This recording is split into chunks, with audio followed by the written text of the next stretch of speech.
Vamos abrir no livro de Filipenses, carta de Paulo a Filipenses, inicialmente capítulo 1, verso 20. Se alguém perguntasse para você, ô irmão, irmã, o pastor está na igreja aí já há vários anos, qual é o versículo, lema de vida do pastor? Você sabe qual é o versículo? Então, tem muitos textos maravilhosos, mas tem um versículo que é o meu lema de vida. Sabe qual é? É exatamente esse, Filipenses capítulo 1, verso 20. Sabia disso, Evaldo? Não. Então esse é o meu versículo como lema de vida.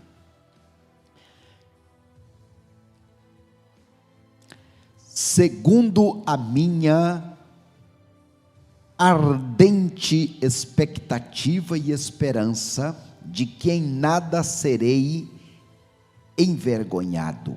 Pelo contrário, com toda ousadia, tanto agora como sempre, Cristo será engrandecido no meu corpo, seja pela vida, seja pela morte.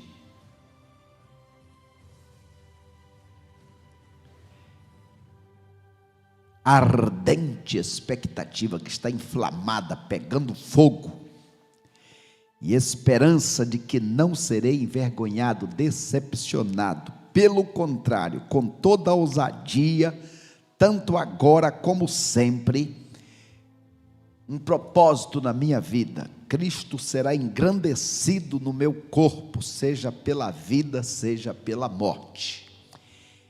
Então este versículo, assim vamos dizer, lendo é fácil, mas está disposto a isso, e de fato, se aparecer a oportunidade, a precisão, você permanecer firme no propósito, não é fácil. Na hora do vamos ver, que Deus ajude a nós sermos aprovados, seja na provação ou na tentação. Nosso tema desta noite está aí na tela: mentes que engrandecem a Cristo. Para engrandecer a Cristo, temos que focar em 4 direções. O que fazer para ser uma pessoa alegre? Não é para ter um momento de alegria, mas para ser uma pessoa alegre. É preciso focar em 4 direções. Deus querido, nós te bendizemos por esta abençoada oportunidade, quando nos ajuntamos aqui para render glórias ao teu nome. Obrigado, Senhor, pelo momento de turbulência. Não sei se sou aqui na cidade ou sou em todo o litoral, em que parte do Brasil, mas, ó Deus, te pedindo misericórdia por cada um dos irmãos, aonde quer que estejam, e que estiveram naquele momento, há poucos minutos atrás, que o Senhor esteja guardando e protegendo a cada um. Agora, Senhor, que estamos diante da tua palavra maravilhosa, eu quero te implorar, Senhor, que esta palavra ganhe vida, que essa palavra seja como uma faísca do teu Espírito, que em caindo dos nossos corações possam incendiar o nosso amor, a nossa disposição, o nosso compromisso, o nosso comprometimento com o Senhor e com a sua palavra, com o seu reino. Nos ajuda, Senhor, a gastar esta única vida que temos neste corpo mortal.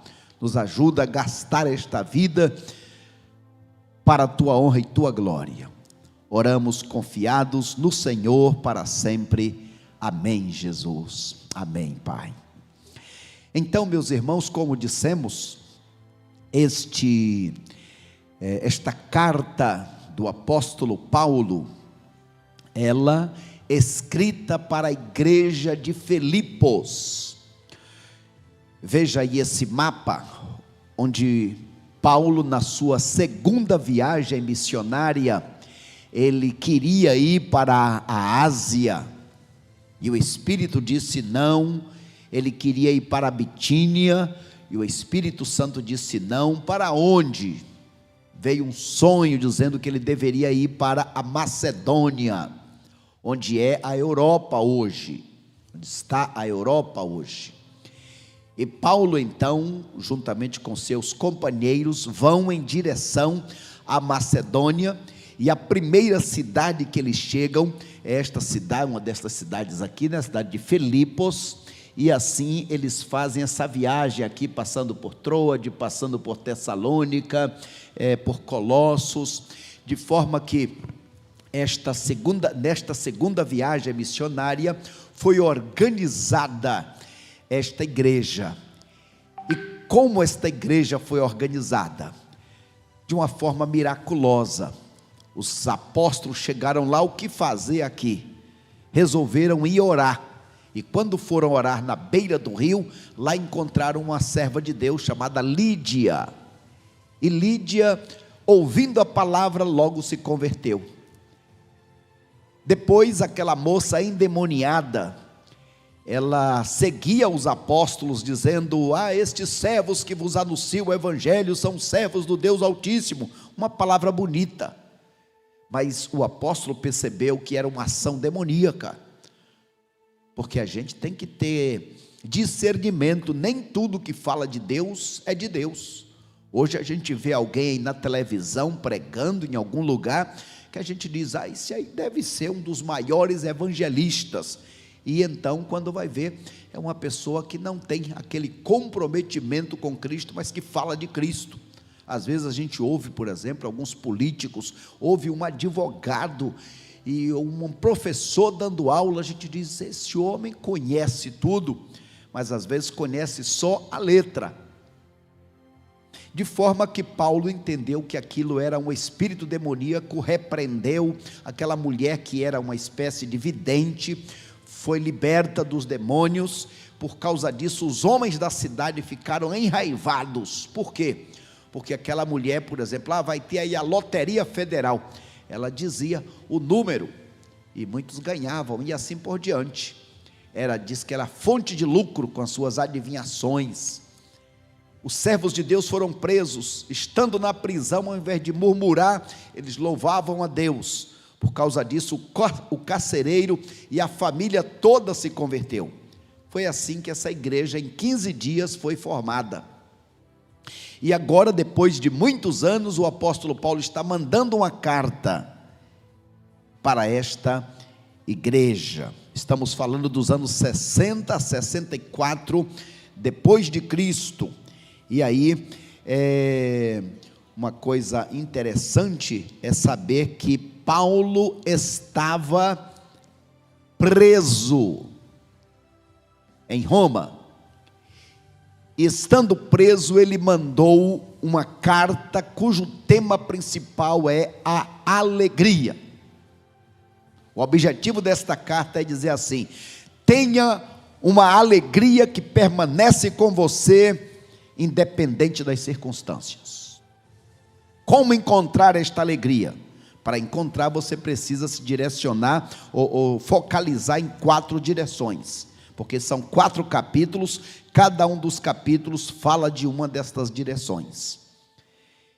De forma resumida, ele coloca, que nós colocamos aqui, que nós devemos ter esta alegria na vida de oração, na pregação do evangelho, na comunhão com os irmãos, nos sacrifícios em favor do reino de Deus, quando a gente precisa abrir mão de algum prazer, abrir mão de alguma vantagem, para que o reino de Deus seja engrandecido, o nome de Deus seja engrandecido. A nossa alegria no Senhor, no cuidado entranhável pela igreja, ou seja, quando um membro da igreja sofre, toda a igreja sofre. Então eu devo me colocar como um protetor dos membros da igreja, ou seja, eu cuido do outro. E aqui não sou eu pastor, sou eu membro da igreja. cada um de nós fazendo a nossa parte. Então são 4 capítulos, vamos ver aqui um pequeno esboço destes capítulos. No capítulo 1, você precisa ter uma mente integral, uma mente íntegra. Segundo, você precisa ter uma mente submissa. Terceiro, uma mente espiritual. E quarto, uma mente segura. Então nesta noite eu quero convidar os irmãos como experimentar, como ter a alegria. Veja só, não é felicidade. Felicidade depende das circunstâncias. Muda. Estou feliz, estou triste. Agora, a alegria, e aqui não é como ter, mas como ser uma pessoa alegre. Você é uma pessoa alegre? Uma pessoa alegre passa pela característica de ser uma pessoa agradecida a Deus por tudo que tem, por tudo que é, por tudo que acontece ou que deixa de acontecer. Ressalte a palavra contentamento. Uma pessoa contente com tudo que Deus faz. Então, quais são as 4 direções que nós precisamos apontar se quisermos ver esta fonte de alegria correndo em nossos corações? Quais são as 4 direções? Vejamos então a primeira. Para engrandecer a Cristo, para ter uma alegria que permanece, nós devemos, em primeiro lugar, consagrar nossa mente a quê? Ao propósito firme de permanecer com Ele, com Cristo, haja o que houver.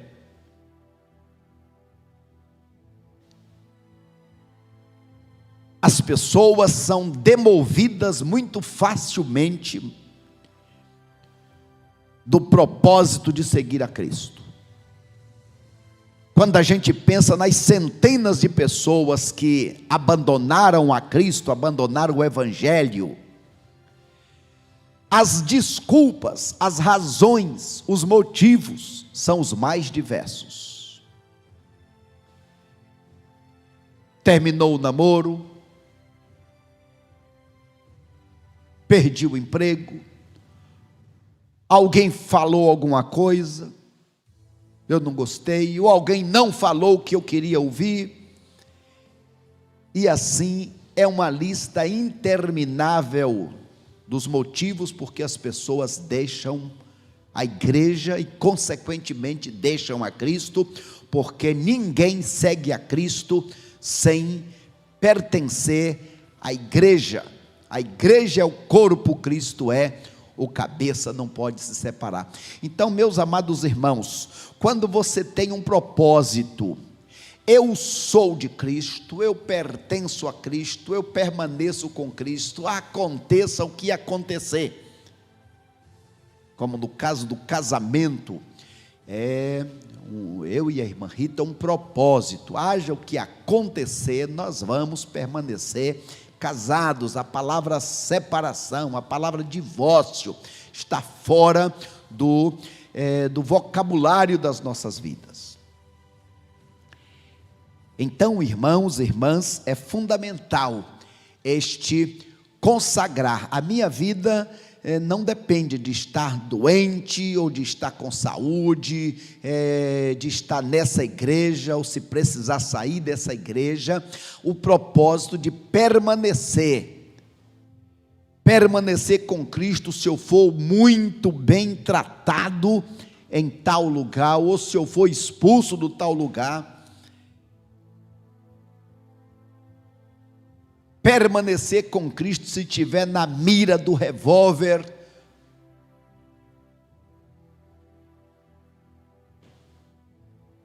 o deixar a Cristo, se afastar de Cristo, está fora de cogitação. E aí vem esse versículo que considero como o meu lema de vida, capítulo 1, verso 20, vamos ler mais uma vez? Segundo a minha ardente expectativa e esperança de que em nada serei decepcionado, envergonhado, Pelo contrário, com toda ousadia, tanto agora como sempre, Cristo será engrandecido no meu corpo, seja pela minha vida, seja pela minha morte. Veja, irmãos, que é uma decisão radical, né? E que Deus ajude a cada um de nós a termos esse propósito em nossas vidas, de não sermos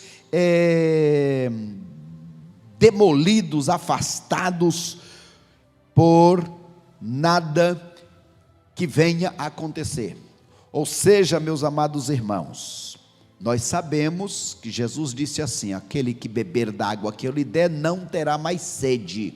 Por que não terá mais sede? Por que não terá mais sede?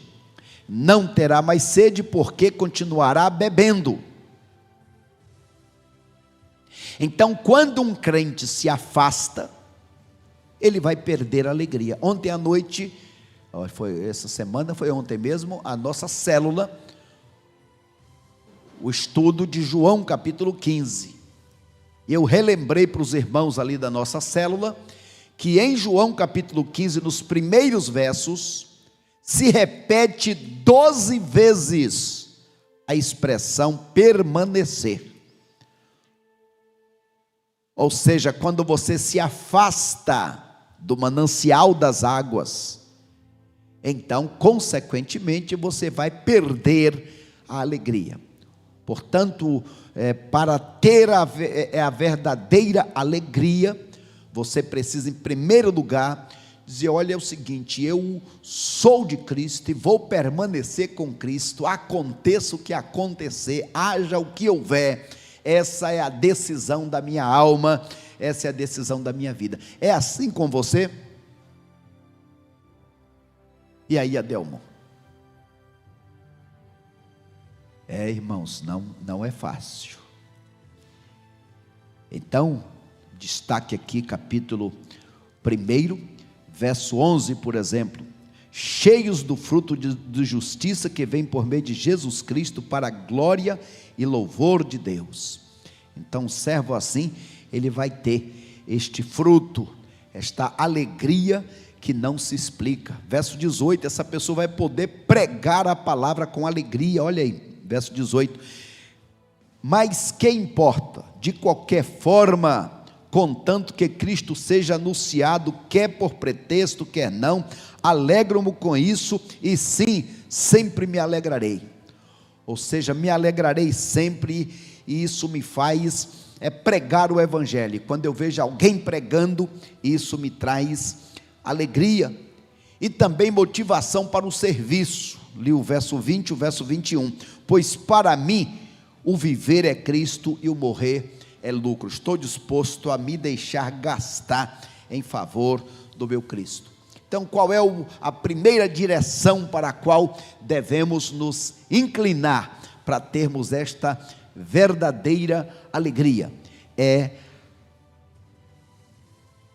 uma decisão integral, radical. Eu vou consagrar, eu vou permanecer, aconteça o que acontecer. Então vamos para o segundo capítulo. No segundo capítulo, para engrandecer a Cristo, devemos agora subjugar nossa mente ao modelo de Cristo. Primeiro, eu preciso ser radical no meu compromisso. Eu me entreguei para Ele, eu vou viver com Ele até o final da minha vida. E aí a pergunta: por que eu deveria fazer isso? Porque Ele fez isso por mim. Porque Ele deu o exemplo. Ele não foi parcial. Eu vou ver aí se morro na cruz, mas se eu pensei direito, porque também assim, se eu morrer, aí... Não. Ele foi direto ao ponto, ele foi radical, ter uma mente submissa. Veja aí capítulo 2, agora, versos 5 em diante.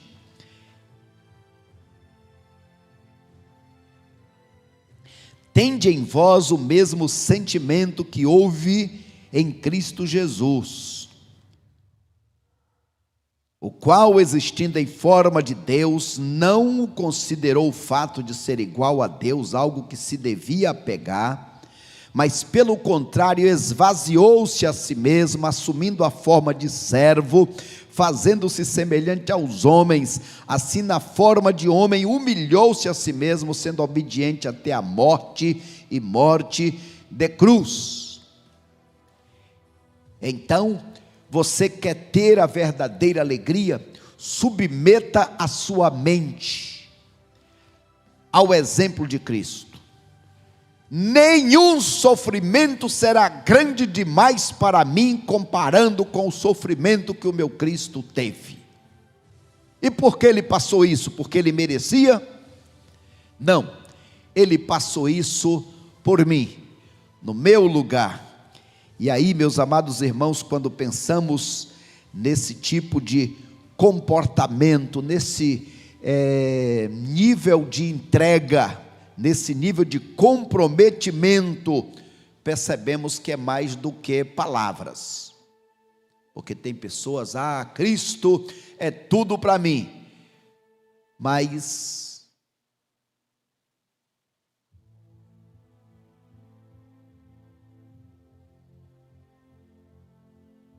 hoje eu não vou perdoar o meu próximo por causa disso ou daquilo. Cristo é tudo para mim, mas hoje eu não vou na igreja porque está ventando, porque está chovendo, porque está fazendo sol, porque é inverno, porque é verão. E a gente fica pensando, mas que tipo de comprometimento é esse? Meus irmãos, eu dou um testemunho, não me leve a mal, mas no meu tempo de adolescência, antes de ir para o seminário, e foi muito cedo, os irmãos sabem, mas eu morava na cidade, e os familiares vinham, dia de sábado, o povo das fazendas, os familiares vinham para a cidade, e muitos deles ficavam no domingo. Irmãos, não tinha quem quer que seja, está em casa, que não sei o quê, que impedisse de ir para a igreja. Vamos lá e tal. Não, tá bom, fica aí. Era normal vir pessoas no domingo, para visitar. Fica aí. Então, irmãos, às vezes o nosso tipo de comprometimento é muito superficial. E isso traz consequências sim, porque muitas vezes são provas para ver aonde está o nosso comprometimento. Esse mês eu não vou entregar meu dízimo, não. Eu falei que ia fazer uma semana de jejum, mas essa semana não vou fazer, não. Qualquer coisa demove a gente do objetivo. Então falta um pouco de comprometimento. E aí nos lembramos deste exemplo. Existe uma palavra do grego, kenosis. Esta atitude de Cristo, de deixar o céu, servido e adorado por anjos, para nascer aqui neste mundo, passar por todas as humilhações do ser humano, de uma criança, adolescência, juventude, viver como homem.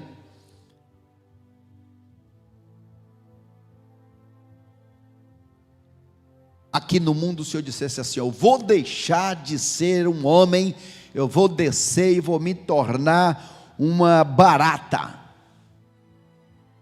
Vocês acham que seria humilhação demais, descer demais, sim ou não, William? Deixar de ser um homem para ser uma barata, para ser um rato. Nosso palestrante Samuel aqui, Descer, um homem é um rato. Então, deixar de ser um homem para ser um rato é descer, seria descer demais, sim ou não?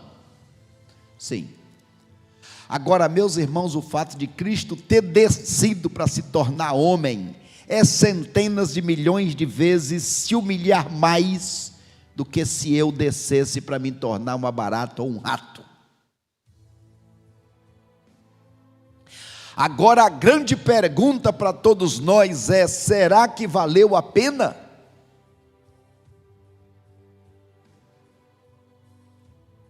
Será que valeu a pena? Vamos pular uma tela aí, vamos para a sequência. Isso. Será que valeu a pena? E temos então esta tela que preparei há algum tempo. Os 7 degraus da humilhação de Cristo. Capítulo 2 de Filipenses, do 7 ao 8. Quais foram os 7 degraus que Jesus desceu? Vamos comigo? Primeiro, ele esvaziou-se. Sendo Deus, ele se dispôs a tirar a sua armadura, a se esvaziar. Vamos lá, esvaziou-se. Segundo, tornou-se servo. Terceiro, semelhante aos homens. Quarto, humilhou-se. Quinto, foi obediente. Até que ponto? Até a morte, mas não uma morte qualquer. Morreu a morte de cruz, se tornou maldito. Então Jesus desceu todos os degraus. Será, meu irmão Luciano, que vale a pena? Será que valeu a pena para Jesus? Será que vale a pena para nós tomarmos o exemplo dele para experimentarmos a verdadeira alegria? Olha só o que resultou, os 7 degraus da exaltação de Cristo. Olha o texto agora, os versículos 9 ao 11, o que foi que Deus fez? Olha o texto. Primeiro, Deus o exaltou, o elevou, lhe deu um nome acima de todo nome.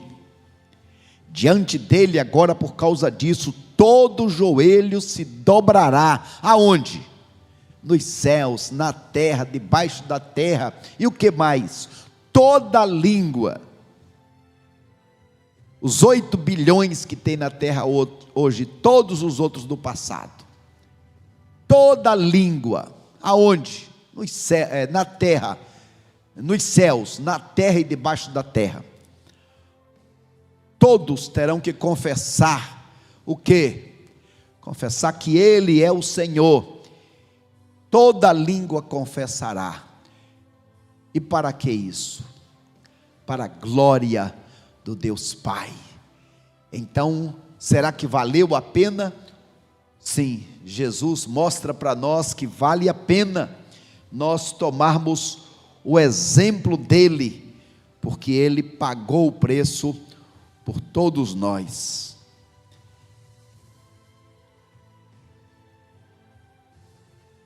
Vamos então para o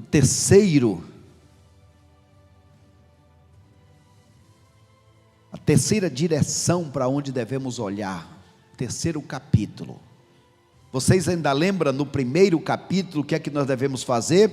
Nós devemos consagrar a nossa mente a permanecer. Eu não vou ficar titubeando se vou permanecer ou não. Isso já é básico do básico. Em primeiro lugar, então, eu vou permanecer, haja o que houver. Segundo lugar, o quê? Quem lembra ainda? Eu vou me subjugar. Me subjugar a quê? Me subjugar a Cristo e viver como Ele viveu. Eu vou seguir o exemplo dEle. Eu vou seguir o modelo dEle. Porque Ele desceu tudo que precisava descer e a prova é que vale a pena. Nós vamos ver no capítulo 4, então, a recompensa que nós temos. Então, primeiro, permanecer, haja o que houver. Segundo, subjugar a mente ao senhorio, ao exemplo de Cristo. Ele sofreu, ele levou desaforo para casa, sim ou não, irmã Rose? Levou desaforo para casa. E crente leva desaforo para casa? Nós não gostamos, mas eu estou disposto a seguir o exemplo dele. Então nada vai tirar a minha alegria, porque eu jamais sofrerei mais do que o meu Cristo sofreu, e ele não sofreu por causa dele, ele sofreu por minha causa, no meu lugar. Então, o terceiro capítulo, para ter alegria, eu preciso regar a minha mente com os ensinos do Espírito Santo, porque é verdade que um dia eu tomei essa decisão, é verdade que eu estou procurando seguir o exemplo de Cristo, mas no meio do caminho, irmã Ângela, a gente tropeça, a gente esquece, os problemas se amontoam e parece que fica maior do que a gente, e aí a gente precisa pedir a ajuda daquele que ficou no lugar de Jesus, para nos alegrar, para nos ensinar. Veja então aí, capítulo 3, verso 3, o que diz: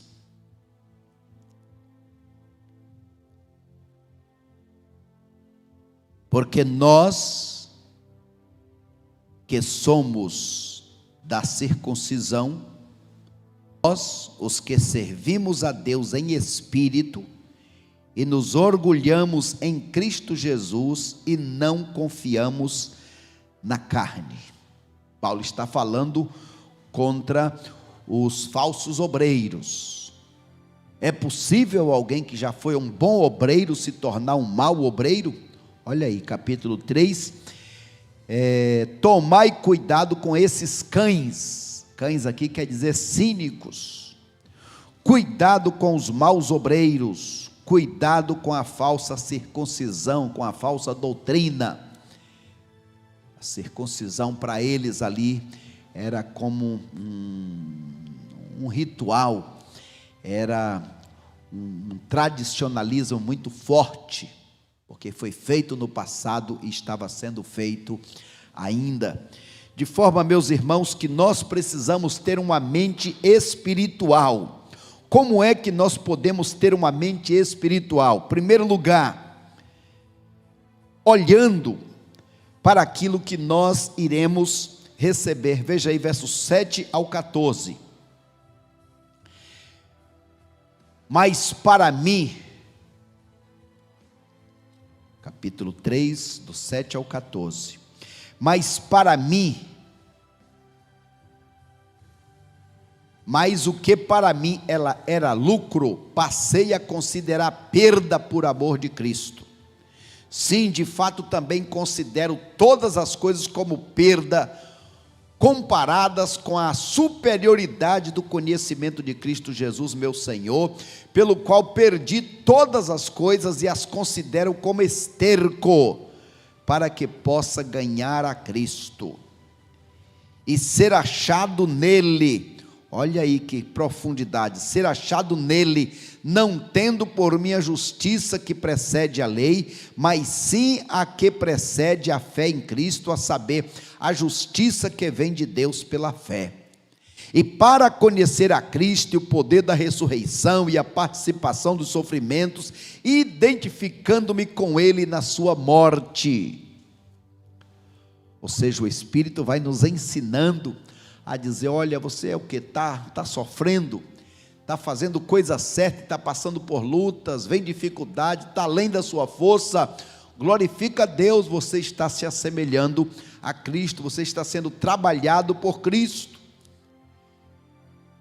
Verso 13: irmãos, não penso que eu mesmo já tenha alcançado, mas eu faço o seguinte, para ter a alegria que vem do Espírito Santo, eu faço o seguinte. Irmãos, eu descobri o segredo da alegria, eu descobri o segredo de viver em alegria. Qual é? Versos 13 e 14, vê, irmã Raquel, se você já conhecia esse segredo, irmã. O Espírito me ensinou esta maravilha. Versos 13 e 14.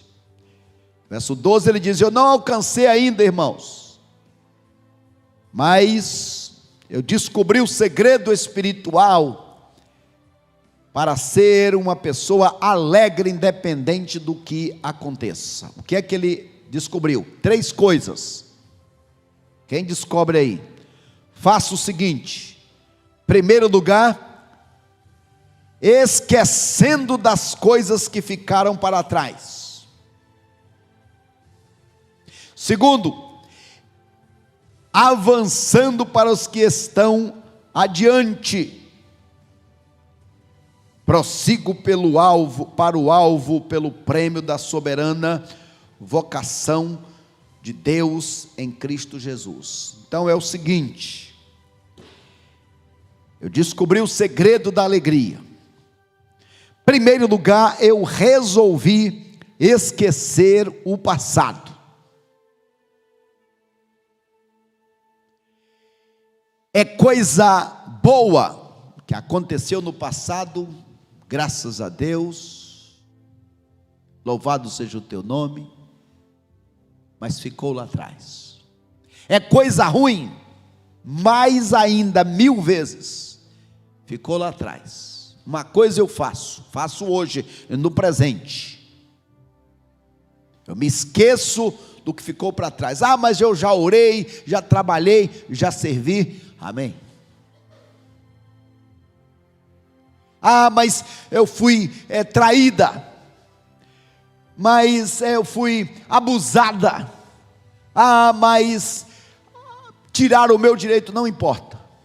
Ficou no passado, deixa esse negócio para lá. É coisa boa, é coisa ruim, deixa para lá.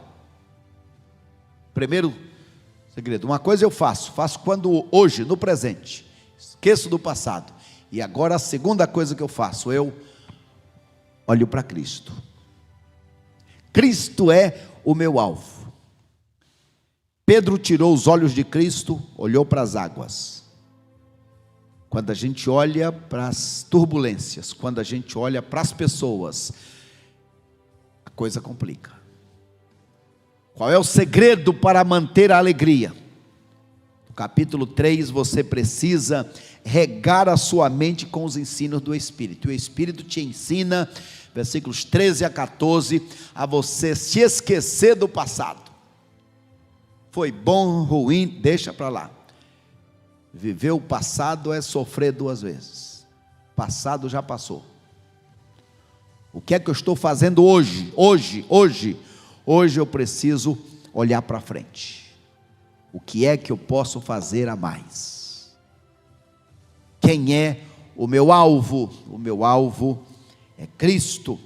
Este é o nosso maravilhoso segredo. E por que deveríamos fazer isso, hein, irmãos? Por quê? Olha o capítulo 3, no verso 20. Segredo espiritual do crente. É Anderson. Adelson, olha o verso 20, lê para a gente o que é que diz aí.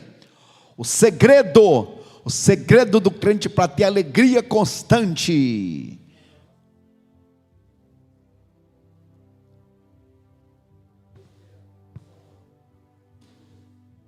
Eu fico triste porque eu estou olhando aqui para baixo, estou dependendo daqui, eu estou criando raízes aqui, não deu certo como eu planejei. Mas eu tenho um segredo, e o segredo é olhar para Cristo, sabendo que aqui não é a minha morada final. Capítulo 3, verso 20, diz: mas a nossa pátria está no céu, de onde também aguardamos o Salvador, Jesus Cristo. Na pior hora da luta, tenha calma, vai passar, o Senhor vai limpar dos nossos olhos toda lágrima, e então estaremos com o Senhor para todo sempre, sempre, sempre. A nossa pátria está nos céus. olhamos para Jesus Cristo, Ele transformará o corpo da nossa humilhação para sermos semelhantes ao corpo da sua glória, pelo seu poder eficaz de sujeitar a Ele todas as coisas. Ou seja, você que está descendo e sofrendo, se aproximando distantemente do sofrimento de Cristo, lembre-se que também nós seremos elevados a ter um corpo semelhante ao de Cristo. Podemos ouvir um glórias a Deus? Então o Espírito diz: tira os olhos da terra, do problema, da confusão, da traição, da dificuldade, da doença, da carestia, da violência. Olha mais para cima. Teremos uma nova cidade e teremos um corpo transformado. Então, em primeiro lugar, precisamos permanecer no foco, no objetivo de ficar com Cristo, aconteça o que acontecer. Em segundo lugar, precisamos subjugar nossa mente. Por que eu faria isso? Faria isso porque Ele, Jesus, fez primeiro por mim. Terceiro, para que eu continue depois de 40 anos com este ânimo, com esta alegria, com esta visão, eu preciso continuar me alimentando, sabendo que o final de tudo não é aqui. Aqui não é o final da minha história. E finalmente, no capítulo 4, para engrandecer a Cristo, e para ser alimentado por esta alegria constante, eu preciso acalmar a minha mente. Irmãos, tem coisas que é Deus quem faz, mas tem coisas somos nós que precisamos fazer. A ansiedade se assemelha àquele que está numa cadeira de balanço, se agita demais, mas não sai do lugar. Ansiedade é excesso de futuro.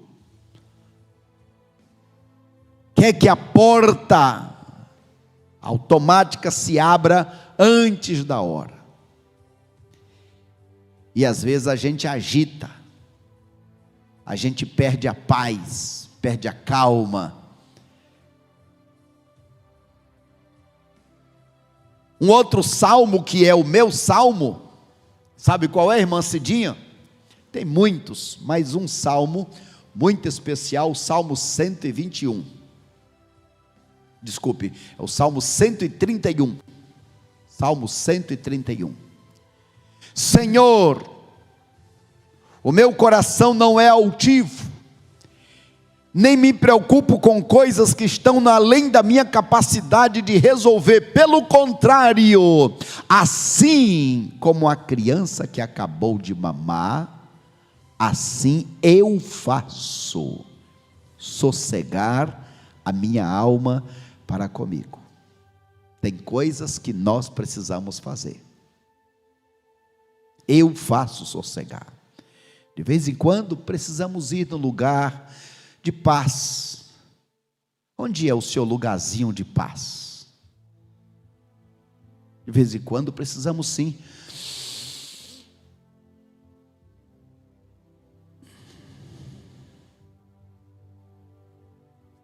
Estamos agitados. De vez em quando precisamos acalmar. O que é que diz 1 Pedro 3,5? Lançando sobre o Senhor toda a vossa ansiedade, porque Ele cuida de vós. Quem disse isso foi Pedro, o grande ansioso. Então devemos acalmar nossa mente, sabendo de quê? Sabendo que Deus está no controle. Tem alguém perto de você que dá para dizer para ele ou para ela: Deus está no controle? Tenha calma, Deus está no controle. Tenha calma, Deus está no controle. Aproveite esta semana, esses próximos dias da semana.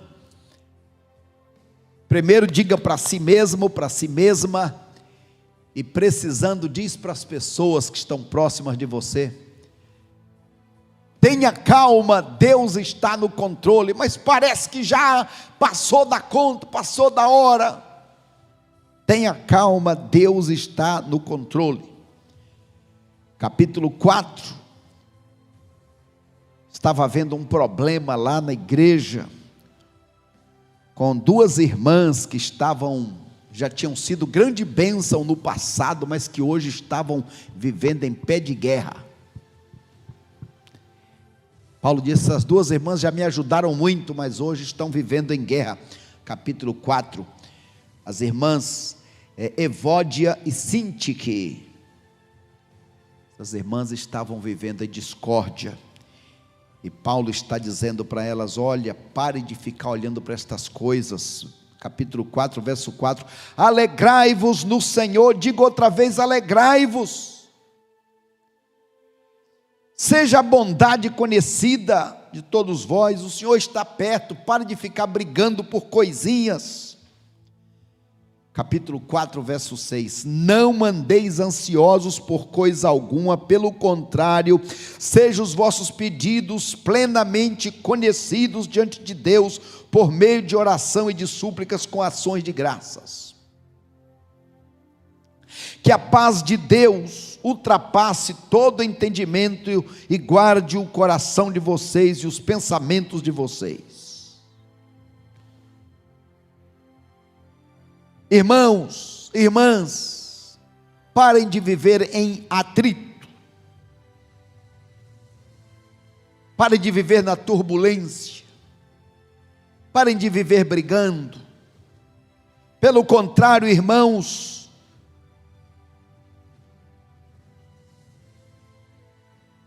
não fiquem ansiosos. Vocês já apresentaram o seu motivo de oração diante de Deus? Já falou para Ele qual é o seu motivo de oração? Deus já sabe. Faça o seu pedido conhecido diante de Deus. Ele já sabe. Então fique tranquilo, porque há um Deus que cuida de vós. E quando vocês fazem isso, a paz de Deus, que ultrapassa o entendimento humano, vai dominar o seu coração, e você vai estar alegre, mesmo diante das circunstâncias difíceis, você vai conseguir desfrutar desta alegria. E aí ele encerra capítulo 4, o verso 8, com um verso que eu peço a vocês todos para ficarem de pé, e nós vamos ler juntos, isso que é o resumo para a pessoa viver em alegria nesta terra. Vejamos então esta última tela. Dá para ler daí? Está pequeno, né? Mas dá para ler. Vamos juntos? Finalmente, irmãos, tudo que é verdadeiro, tudo que é respeitável, tudo que é justo, tudo que é puro, tudo que é amável, tudo que é de boa fama, se alguma virtude há, se algum louvor existe, seja isso o que ocupe o vosso pensamento. Filipenses vai falar sobre o nosso pensamento, a nossa mente. Não deixe a coisa ruim ficar entulhando a tua mente. Tira o que não presta e coloca a coisa boa. Tudo que é respeitável, que é amável, que é verdadeiro, que é puro, que é justo, é isso. Assim você vai desfrutar da verdadeira alegria. Deus nos ajude. Amém.